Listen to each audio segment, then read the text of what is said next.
Assalamualaikum warahmatullahi wabarakatuh. Salam presisi untuk Polri dan bangsa dan negara. Salam sehat selalu dan salam jasara harja. Baik, saya Dr. Agus Ujianto, Master Science Medicine dan Spesialis Bedah. Kebetulan profesi saya berkecimpung dalam bidang kegawat daruratan, terutama kecelakaan dan salah satunya adalah kecelakaan lalu lintas. Pelatihan ini selalu diupdate oleh para dokter bedah yang disebut dengan Definitive Surgery Trauma Course. Kalau untuk dokter umum namanya ATLS, Advanced Trauma Life Support. Kalau untuk perawatan paramedis ada namanya Basic Life Support. Dan untuk masyarakat biasanya disebut PPGD ataupun PPPK, P3K ya. Oke.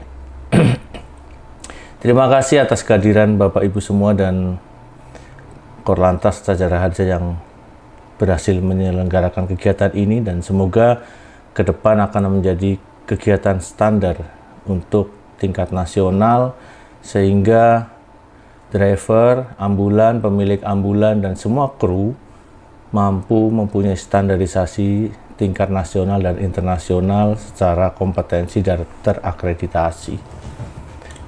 Tujuan dari seminar ini maka diharapkan para driver memahami keuntungan memiliki kemampuan pada pertolongan pertama. Jadi kalau kita nggak paham, kalau kita tidak mempunyai kemampuan, maka ada keraguan-raguan dan bahkan kita tidak berhasil membantu pemerintah untuk menekan mortalitas dan morbiditas. Yang kedua, driver diharapkan mampu untuk mengidentifikasi prosedur yang tepat terhadap berbagai jenis kegawat daruratan. Jadi misalnya karena kecelakaan itu pasti akan dari ujung kepala sampai ujung kaki, head to toe, maka kita harus tahu bagaimana prosedur menolong trauma pada wajah, trauma pada leher, trauma pada tulang belakang, pada dadar, pada perut, pada tungkai, dan pada anggota tubuh yang lain. Jika ini mampu kita tahu dan paham prosedur, maka morbiditas dan mortalitas pasien atau penderita sampai ke tempat tujuan akan kita capai. Kita kembali ke sejarah ambulan. Kita tahu bahwasanya ambulan berasal dari bahasa Latin yang disebut ambulare, yang berarti berjalan atau bergerak. Di mana dalam sejarah rumah sakit yang bergerak itu dulu transportasi darurat di tahun 1487. Pasukan Spanyol sudah memakai selama pengepungan pada perang Malaga oleh penguasa Katolik terhadap Emirat Granada. Kemudian Amerika dulu saat perang saudara menggunakan gerobak sebagai ambulan, dan juga waktu ada perang Prancis dan Prusia tahun 1970, ambulan digunakan sebagai rumah sakit lapangan. Juga ketika pecah perang Turki dan Serbia tahun 1876 dan gerobak ambulan dipakai, dan juga selama perang Crimea tahun 1854. Jadi memang secara ambulan sudah dipakai dalam kejadian kegawat daruratan sejak lama. Kita ketahui bahwasanya pelayanan ambulan itu merupakan pelayanan kegawat daruratan, yaitu yang melayani terapi mendesak sebelum masuk rumah sakit atau pre-hospital, stabilisasi pada penyakit kritis dan cedera, dan berfungsi untuk transportasi yang aman ke perawatan definitif atau perawatan yang sesungguhnya di rumah sakit. Istilah lain di ambulan di luar negeri bisa disebut sebagai first aid squad, ya. Ada fast squad, ada emergency squad, ada ambulance squad, ada ambulance corps, life squad, dan ada ambulan emergency medical team dan lain-lain. Di Indonesia berkembang berbagai macam ambulan, ada sesuai organisasinya. Di ambulan itu dilengkapi peralatan medis dan awak medis, ada tanggap darurat medis, dan dilengkapi lampu peringatan berkedip biasanya berupa sirine.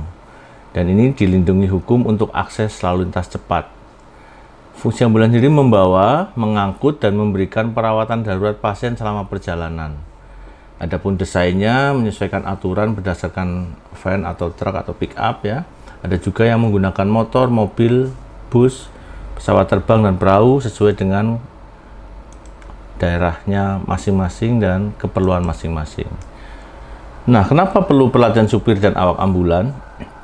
Karena pelatihan merupakan salah satu cara untuk meraih mutu atau kompetensi dari masing-masing pribadi. Dan ini di dunia sangat berkualifikasinya berbeda-beda, tergantung dari perundangan dan kemajuan daripada sistem birokrasi dan pelayanan transfer pasien di masing-masing negara. Di Indonesia sendiri kita tahu bahwasanya banyak pengemudi ambulan tanpa pelatihan medis dan asal, terutama ambulan-ambulan yang baru, mungkin karena sekarang banyak dana desa, banyak ambulan desa, banyak ambulan partai dan lain-lain, hanya bisa menyetir tapi belum ada pelatihan medis ya. Nah, di negara maju sendiri kalau mau jadi supir atau pengemudi itu merupakan sebuah profesi yang baik, bahkan hampir pendapatannya menurut statistik itu bisa 400 sampai 500 juta per tahun. Nah, di negara maju sertifikasi para pengemudi ini yaitu harus mengikuti sertifikasi pertolongan pertama dasar atau seperti bantuan hidup dasar, disebut sebagai Basic Life Support Training. Sedangkan awak yang di dalamnya seperti medis dan paramedis harus tahu dan mengikuti pelatihan Advanced Life Support. Di Indonesia sendiri sekarang kalau perawat dan dokter sudah wajib ikut Basic Life Support dan Advanced Life Support. Nah, ini makanya harus ditambahi dengan pelatihan awak ambulan yang lain, terutama pengemudi. Kemampuan dokter dan perawat juga harus mampu melakukan perawatan sebelum rumah sakit stabil, sehingga saat masuk ke rumah sakit pasien tidak terjadi morbiditas atau tambah cacat dan mortalitas. Jadi belum sampai sudah meninggal. Kita harus tahu bagaimana cara menolongnya di situ. Nah, tujuan pelayanan ambulan sendiri adalah sama dengan tujuan layan medis darurat, di mana harus memiliki prinsip dasar pertolongan pertama, yaitu menjaga hidup, mencegah cedera lebih lanjut, dan meningkatkan pemulihan. Nah, tahap-tahap perawatan rumah sakit ini harusnya terintegrasi dan berkualitas tinggi, yaitu yang sudah mungkin dilakukan oleh Jasa Harja dan Satlantas selama ini adalah melakukan PPGD untuk masyarakat. Nah, 6 tahap kenapa ambulan di luar negeri itu ada simbol semacam plester ya, berisi 6 sudut ya. Di bawahnya adalah di dalamnya ada ular dan tongkat ya, komando, dan ketika ular itu simbol penyembuhan dan tongkat itu adalah pegangan biar tidak terjadi kecemasan. Yang pertama tadi disebutkan adalah early detection ya. Tahap pertama daripada sebuah kegawat darurat adalah early detection.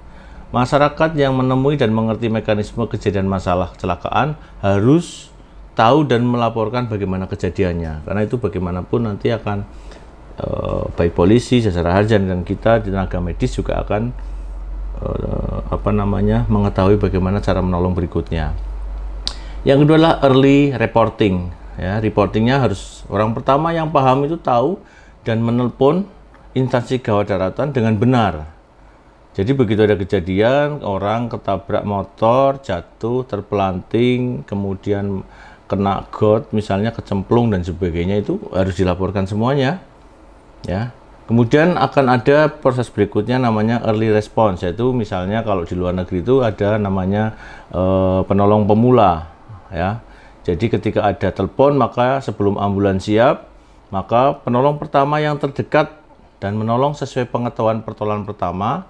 Kita harapkan masyarakat yang sudah mengikuti pelatihan pertama pelayanan kesehatan gawat darurat dan para pengemudi yang nanti juga pasca pelatihan ini harus paham bagaimana menolong pertama agar tidak terjadi kesalahan. Kemudian berikutnya yang tahap keempat adalah good on sense atau field care ya. Jadi petugas medis yang standar mulai tindakan ya juga benar di sana, tidak menambah parah. Jadi ketika sudah ditolong oleh penolong pertama yang mempunyai pengetahuan, kemudian datanglah petugas medis yang lebih mempunyai kompetensi lebih tinggi ya, biasanya perawat dan dokter, maka petugas medis itu akan bisa saja di situ ada shock, kemudian melakukan infus dan sebagainya, baru dimasukkan ke ambulan. Kemudian care in transit, jadi di dalam ambulan maka petugas emergensi dalam ambulan harus terus-menerus melakukan kegiatan survei pada tubuh pasien. Tanda vitalnya dipasang pada monitor ya, monitor harus dinyalakan dan sebagainya. Dan tindakan stabilisasi selama perjalanan transfer harus selalu dilakukan dan dikomunikasikan dengan tempat tujuan yang akan kita tuju untuk mentransfer pasien dengan paliatif ya, definitif nanti. Nah, kemudian transfer ke tempat definitive care, pasien sudah disiapkan tempat, jadi menelpon, terkoneksi UGD sudah siap, misalnya patah tulang, maka di sana akan dilakukan pembidanan yang lebih baik, sudah ditelepon dokter bedah tulangnya, ya. Kalau misalnya shock juga di sana sudah harus ada petugas yang bisa resusitasi dan sebagainya. Dan di dalam ambulan, tempat pasien dalam ambulan harus sesuai standar medis. Nah, model pelayanan ambulan yang kita ketahui di berbagai negara memang secara filosofi dan kemajuan teknologi berbeda-beda. Ada di Prancis, Jerman pakai model sendiri, dan di Amerika pakai model Anglo-Amerika. Nanti kita terangkan. Dan menurut studi tahun 2010 di Oman Medical Journal menyebutkan bahwasanya kebanyakan untuk trauma sekarang memang masih transportasi cepat. Jadi bagaimana mengirim pasien dari tempat kejadian menuju tempat definitif ya atau rumah sakit itu rupanya dalam penelitian lebih cepat lebih baik. Ini pada kasus trauma. Tetapi pada kasus trauma non bedah ya, jadi ada kegawat dauratan bedah dan kegawatan dauratan non bedah. Kalau non bedah lebih baik distabilisasi di tempat baru ditransfer. Itu bedanya. Jadi ambulan kalau ada serangan jantung ya jangan cepat-cepat dulu, tapi bagaimana ditangani di tempat. Nah, itu yang nanti harus diklasifikasikan kalau para pengemudi dan tim ambulan itu memang sudah kompeten. Nah, menurut bacaan yang saya baca kemudian saya klasifikasikan, jadi ada model dan kategori ambulan di Indonesia maupun dunia. Ada ambulan yang dipimpin dokter dan bersertifikat dan stafnya juga bersertifikat. Ada ambulan yang tanpa dokter, hanya para medis, bersertifikat dan pengemudi. Ada ambulan yang awaknya tidak ada tenaga medis, biasanya tenaga relawan. Ya, kemudian menurut tingkat perawatan dan responnya ada yang disebut sebagai responder. Ya, tadi disebutkan. Jadi di tim ambulan itu ada namanya responden yang biasanya naik motor atau naik kendaraan yang lebih kecil membawa peralatan sebelum ambulan yang definitif datang. Yang kedua, menurut tingkat perawatan adalah ambulan medis. Nah, ambulan medis ini harus mempunyai peralatan yang lengkap dan perawatan lanjutan untuk mengangkut pasien. Di banyak negara, ambulans udara memberikan tingkat perawatan yang lebih tinggi daripada ambulans biasa. Kemudian ambulan bedah trauma. Ini sudah dikembangkan di beberapa negara dan kota-kota yang padat dan macet. Di London banyak dokter bedah yang sudah mulai praktek di ambulan. Jadi nanti kalau sudah ditangani perlu ke rumah sakit atau tidak ya, dan juga bisa menolong jika memang diperlukan untuk ambulan surgery. Jadi mungkin ini nanti Jasara Harja dan Satlantas bisa merintis di Indonesia, merekrut dokter bedah yang mau menjadi prototip terhadap ambulan ini.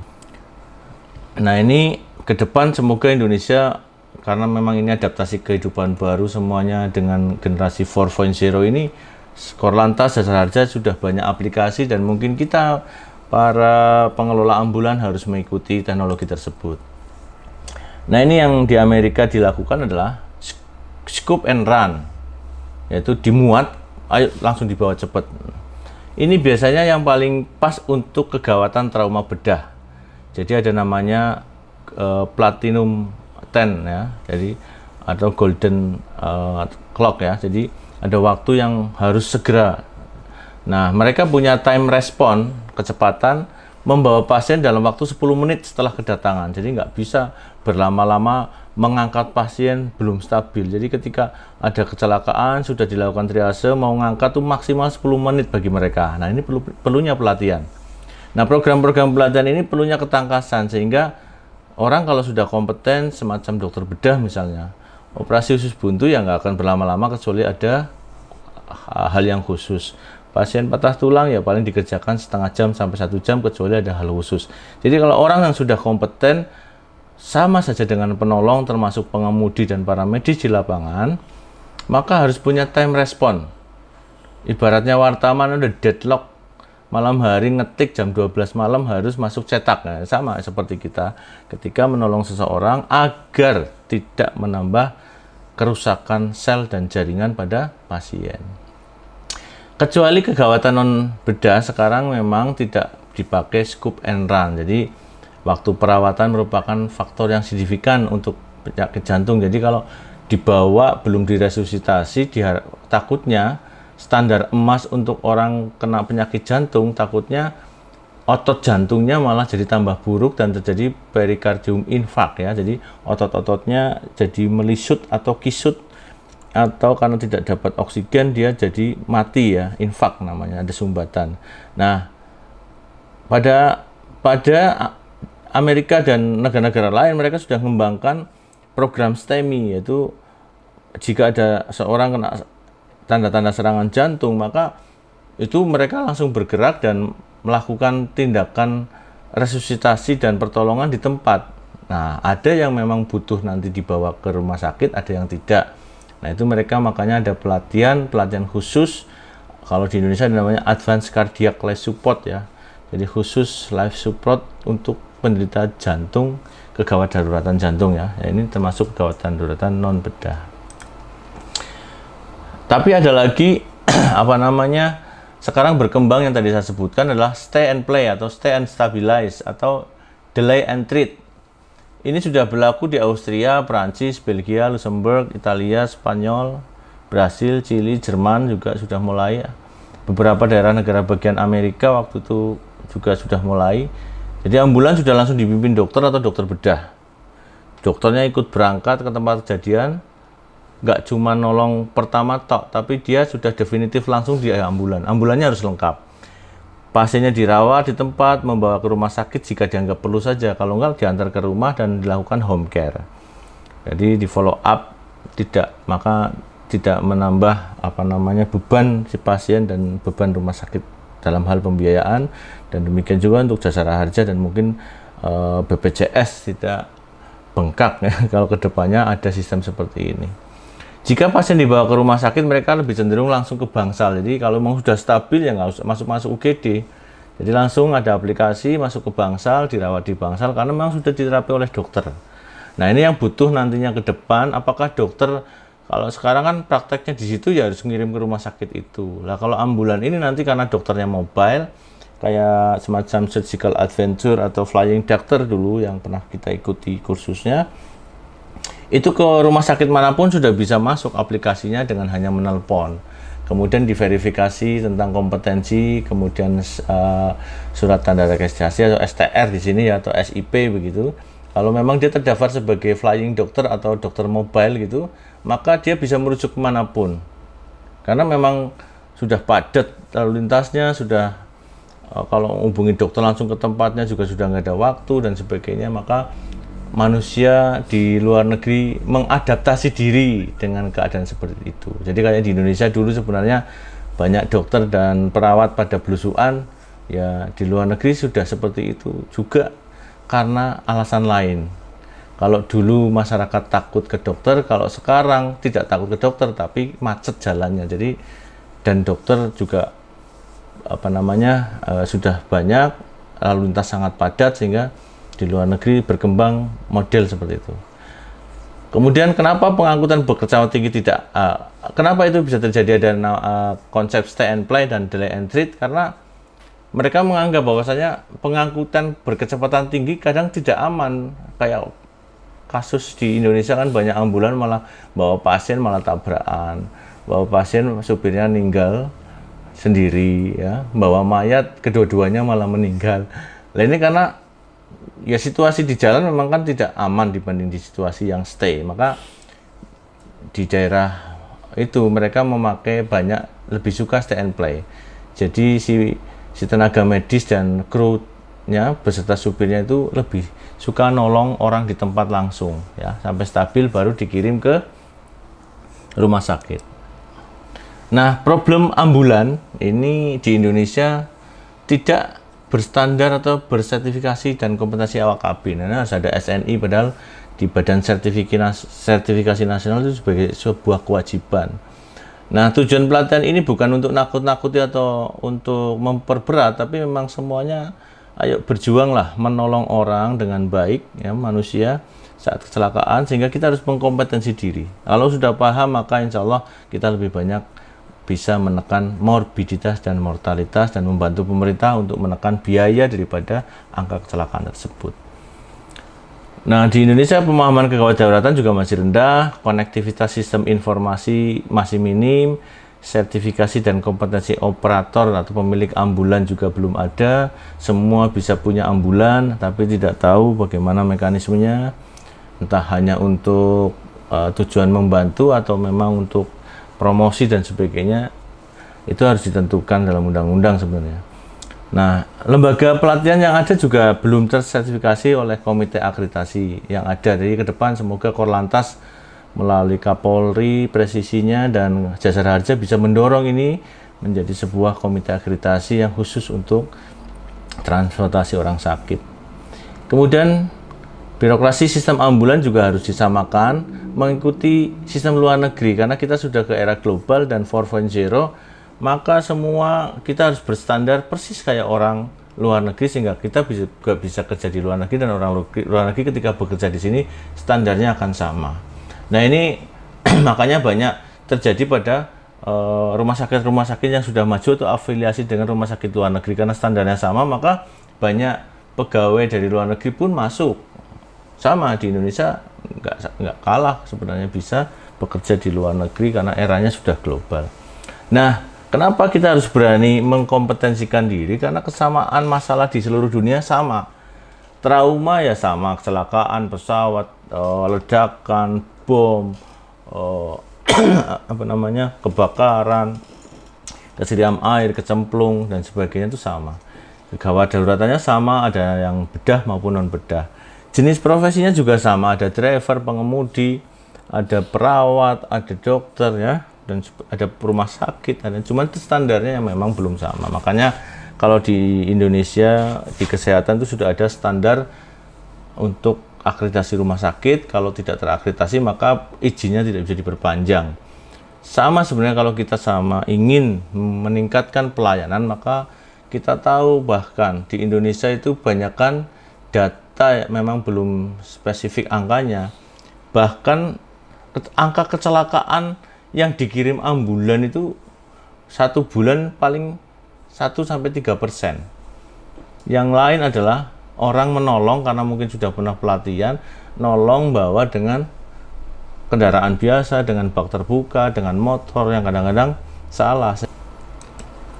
Nah, ini adalah profesi yang lain yang kalau di luar negeri sudah berjalan, yaitu operator medis darurat. Jadi begitu mereka standby di rumah sakit atau tempat operator ambulan, begitu ada orang minta tolong maka harus ada pertanyaan, kenapa, di mana, bagaimana mekanismenya ya, kecelakaannya dengan kira-kira kecepatan berapa ya, mekanisme of injury sustain-nya itu ada teknik-teknik bertanya, sehingga ketika yang ambulan definitifnya mau datang sudah sudah distabilisasi oleh first responder tadi. Nah, first responder ini bisa di-guide juga oleh operator medis darurat. Jadi sebelum kedatangan, kalau memang orangnya pernah latihan, kemudian takut, tapi bisa di-guide oleh operator medis darurat yang ditelepon oleh first responder itu, atau orang-orang yang tadi pertama first aid. Nah, mereka pun kalau orang operator medis darurat, kalau di sana semua punya time response.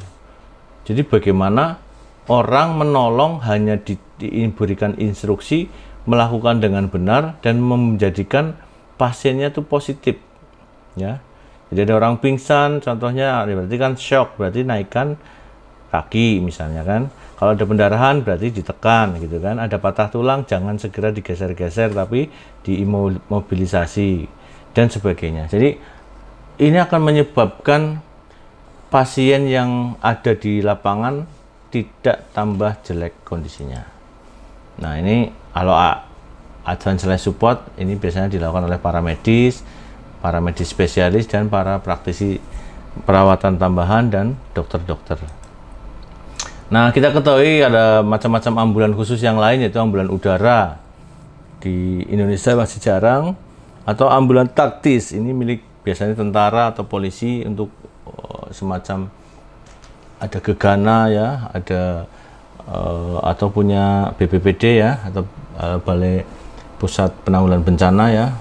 Itu biasanya adalah disebut ambulan taktis karena mereka bisa masuk ke daerah-daerah yang berbahaya dan mungkin mengandung bahaya dan trauma lain, misalnya ada bom, ada penembakan dan sebagainya. Ambulannya khusus, biasanya milik militer. Nah, kita tahu bahwasanya organisasi ambulan ini di dunia maupun Indonesia ada yang bergantung pada negara, dan ini dibutuhkan perundangan dan sesuai kebutuhan. Perundangan kita belum rigid, ya ambulannya bebas, belum ada yang bisa merigidkan. Ya memang selama ini kepolisian pun misalnya belum bisa menindak ambulan karena memang belum ada aturannya yang rigid. Nah, di Indonesia tuh ada ambulan pemerintah, ada ambulan swasta, ambulan rumah sakit, ada organisasi sosial, organisasi politik, pemadam kebakaran, kepolisian, ambulan amal, ambulan desa, ambulan pribadi. Ini banyak simbol. Jadi kalau simbolnya segi 6, dia tahu bagaimana mungkin melatih krunya dengan 6 langkah tadi. Ini ada ambulan PMI ya, palang merah, ada yang pakai bulan sabit merah, karena dua-duanya International Red Cross and International Red Crescent itu sama-sama diakui dunia sebagai simbol kemanusiaan ya. Ambulannya panjenengan semua termasuk yang mana ini? Kita pengemudi ya harus tahu bagaimana cara membantu menolong serta apa yang dilakukan oleh para medis dan tenaga medis yang menolong. Karena kita berada di sampingnya. Yang pertama, jika terjadi trauma kepala, ini sering terjadi dan menyebabkan kematian serta kecacatan yang sangat tinggi. Kalau kita salah menangani pertolongan pertama pada kepala, maka akan memperburuk dan akan menyebabkan bisa kematian.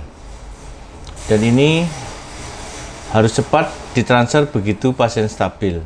Kita tahu bahwa trauma kepala itu ada yang tumpul, tajam, ya, bisa karena kekuatan yang sangat tinggi maupun kekuatan yang rendah. Bisa kena luka tusuk, luka tembak ya. Dan pada gawatan trauma kepala ini disebabkan diklasifikasikan dengan ringan, sedang, dan berat. Kalau orang medis nanti ada skornya, yaitu Glasgow Coma Scale.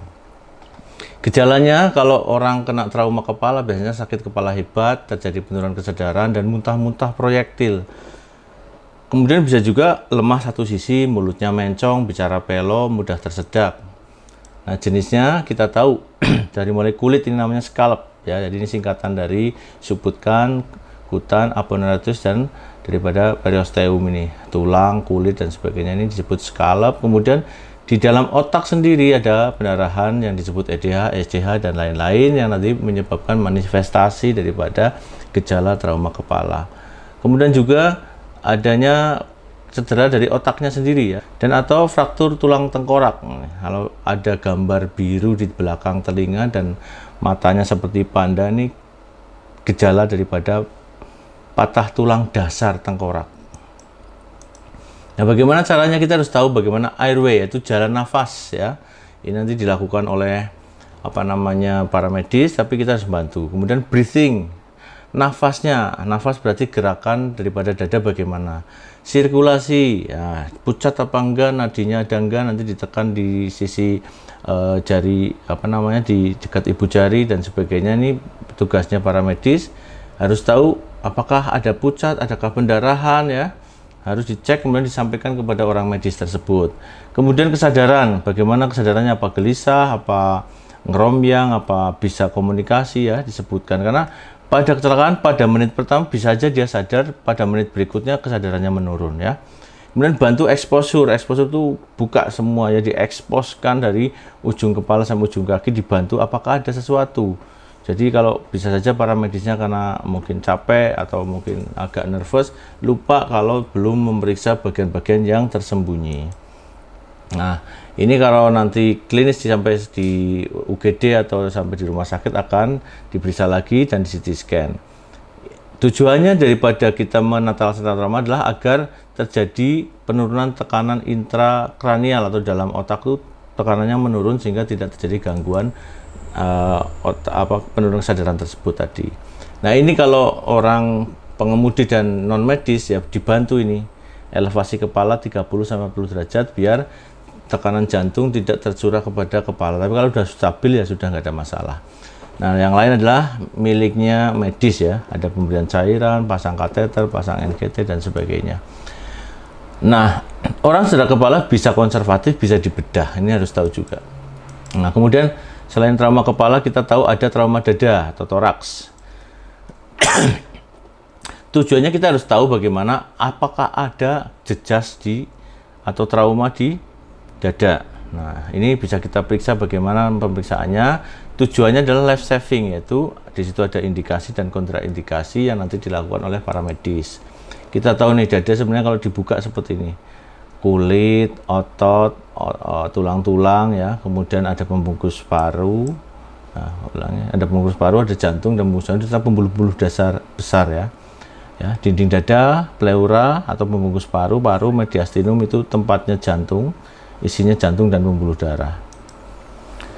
Nah, ini kenapa harus diperiksa? Karena akan mengganggu pernafasan kalau terjadi gangguan atau trauma pada dada.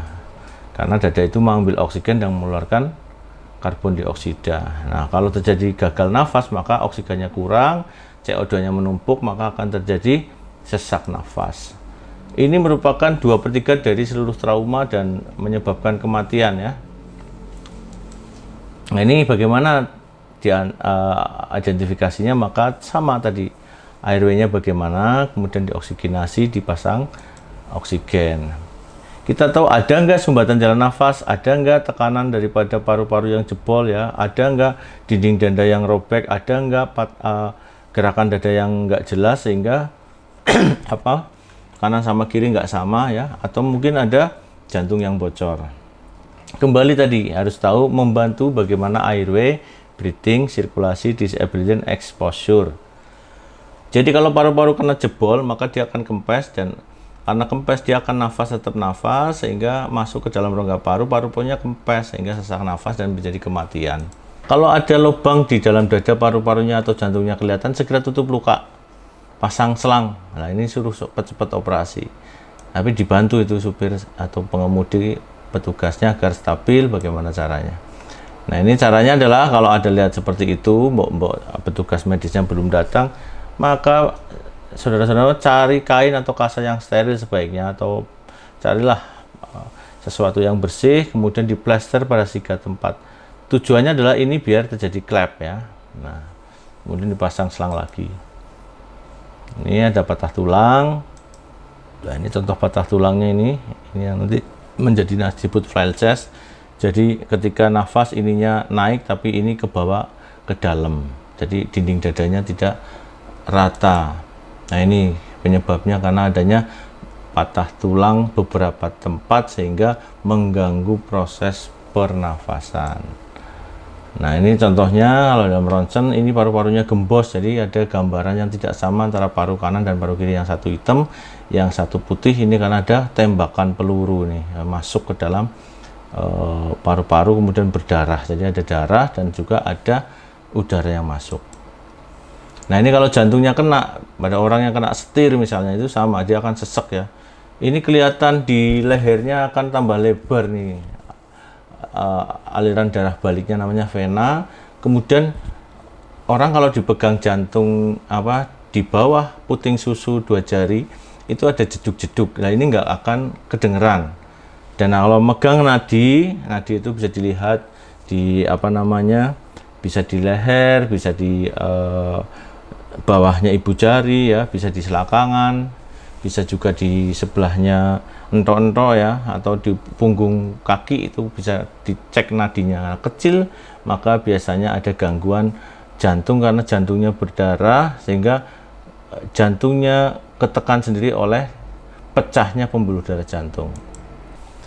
Nah, ini contohnya kalau nafasnya tidak terlalu sesak, tidak perlu ditindak di lapangan. Nah, yang berikutnya adalah bawahnya perut, setelah kepala, dada, perut. Nah, kita harus tahu bagaimana di perut ada apa saja sih. Nah, ini pastikan ada organ padat, ada hati, ada limpa, ada pankreas, sehingga ada organ berongga yaitu usus dan kandung kencing.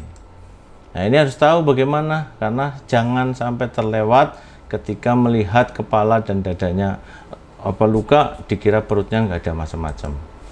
Nah, gejalanya adalah nyeri perut dan kembung. Nah, ini bisa terjadi jebolnya usus ataupun ada pendarahan dalam perut.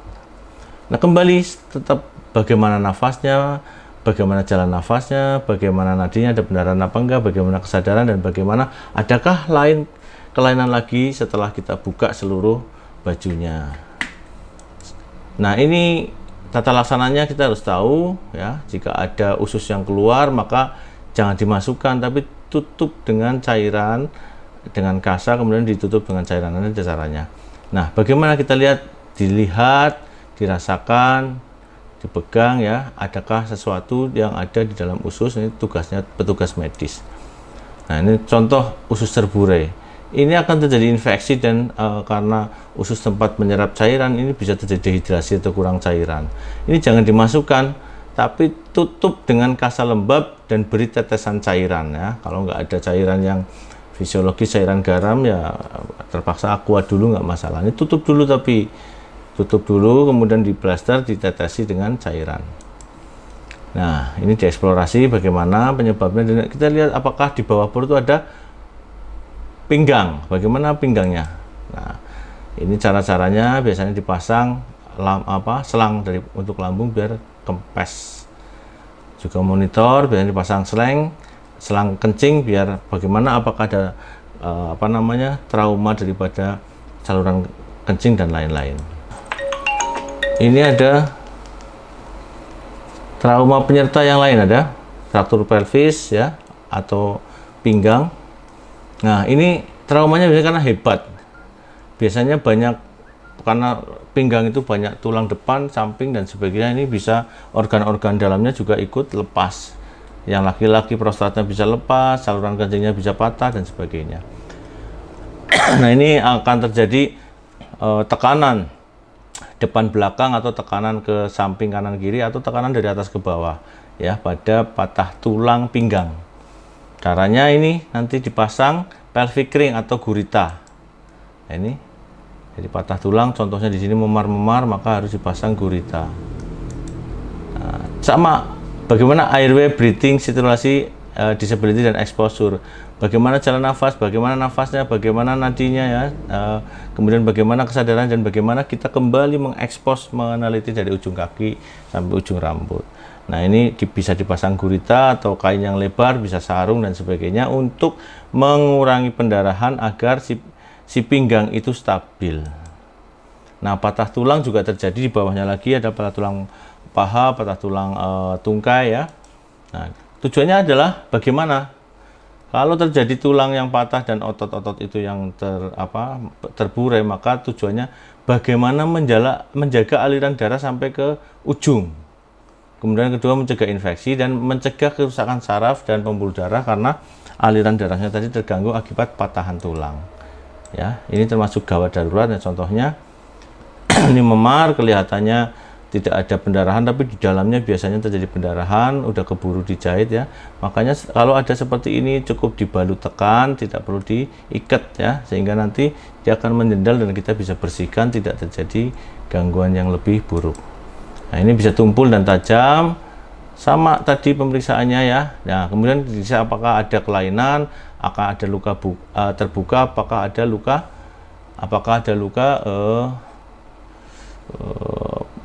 peradangan.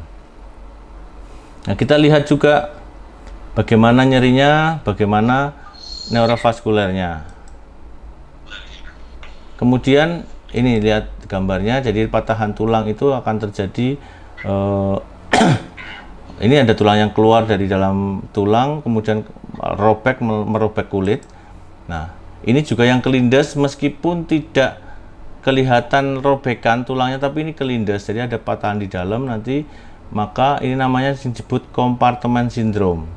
Justru kalau ada memar seperti ini biru-biru, maka kulitnya harus disobek biar nanti bisa ditolong, pembuluh darahnya lancar. Ingat tadi, tujuannya adalah agar sisi paling bawah aliran darahnya lancar, jadi harus disobek-sobek. Ini namanya kompartemen sindrom. Tata laksananya sama, didiagnosa ya, tulang itu kemudian kalau terbuka direduksi, kemudian dipasang skip, spalak dan sebagainya, dan direhabilitasi latihan sendi ke depannya. Nah, ini yang disebut kompartemen sindrom tadi. Jadi kalau ada ini kan ada otot banyak sekali, ini tulang, ada pendarahan, maka dia akan terjebak. Apabila tidak ada luka pada kulit, maka perdarahan akan terjebak dan akan menekan jaringan di dalam sebuah paha atau ekstremitas yang lain. Nah, ini biasanya nyeri, kemudian kayak semutan, terjadi kebiruan ya, kemudian terjadi kelemahan, kemudian tidak dapat diraba nadinya, dan sering sekali juga disertai dengan rasa panas. Nah, yang lain adalah jika terjadi kecelakaan kemudian ada kebakaran, maka kita harus tahu ini bukan trauma biasa, karena bisa masuk dan berhari-hari karena luka bakar kan dibakar jaringannya ya, jadi ada gangguan yang sangat maka kita harus bisa nolong dengan baik. Nah, ini patofisiologinya seperti ini. Jadi luka bakar ini bisa menyebabkan kita nggak tahu ada patah tulang, nggak tahu ada trauma yang lain ya, karena memang kulitnya aja sudah melepuh seperti itu, sehingga kita sering terjebak di dalamnya, dikira tidak ada apa-apa. Nah, ada juga trauma pada jalan nafas, biasanya karena luka bakar atau ledakan di dalam ruangan tertutup, biasanya kena wajah ya, banyak jelaga dan lendir ya, kemudian mulutnya berkarbon tanda-tandanya, terus bulu hidungnya, alisnya terbakar, kemudian ngorok atau mengik ya. Nah, ini kan gangguan pernafasan, maka harus dilakukan bantuan pernafasan. Nah, ini contoh airway lagi ya, kemudian ini breathingnya lagi ya, dicek breathingnya di dadanya. Ini bisa sebagai cara dengan inhalasi bronkoskopi ya, nanti akan dilakukan di rumah sakit. Nah, ini derajatnya, kalau semuanya kena maka 100%, 18%. Nah, ini dihitung ya. Nah, ini hitungan tenaga medis. Jadi kalau saat menanyakan pertama first aid itu, ketika pertama datang, maka itu luka bakarnya di mana saja? Oh, di lengan kanan, lengan atas, lengan kiri, bawah perut, di kelamin. Nah, itu disebutkan cukup kayak gitu, nanti tenaga medis akan tahu, sehingga nanti ketika menolong akan tahu ya. Contoh, kena kejeblukan mercon, luka bakar pada muka, pada tangan kanan, pada lengan atas kanan, lengan bawah kanan, dada kanan, nah gitu. Itu cukup, nanti akan tahu, akan dihitung 9, 9, 9, 18 bagi 2, 9 begitu. Jadi sekitar ada 36% begitu. Dan seterusnya nanti akan dihitung oleh para medis. Kalau sudah tahu derajat luka bakarnya, dia akan tahu bagaimana memberikan terapi, berapa tetes infus ketika sampai ke rumah sakit. Nah, ini kedalaman luka itu di derajatnya ada 3. Yang pertama, derajat pertama itu biasanya kemerahan ya, seperti orang kena sinar matahari. Derajat kedua ini sudah mulai ada melepuh-melepuh, nyeri kemerahan ya. Ini biasanya akan sembuh selama 2 minggu, tapi ya perlu terapi. Kemudian derajat 2 tapi dalam, ini sampai kelihatan putih-putih biasanya kulitnya nih, basah, kemudian ini yang melendung-melendung udah hilang ya. Kemudian juga akan menimbulkan jejas, ini bekas luka atau scar. Nah, ini yang derajat 3 itu sudah sampai bosok sampai dengan tulang ini ya, relatifnya tidak nyeri lagi ini, kan sarafnya juga ikut kena, biasanya pada luka-luka listrik, ini mukanya kena, tapi ini masih hidup, ini maka harus segera ditolong ya. Nah, ini karena kejadiannya seperti ini, maka kita harus bisa membantu orang-orang tersebut dengan cara apa yang dilatihkan pada hari ini, dan semoga nanti dilanjutkan dengan diskusi. Terima kasih. Assalamualaikum warahmatullahi wabarakatuh.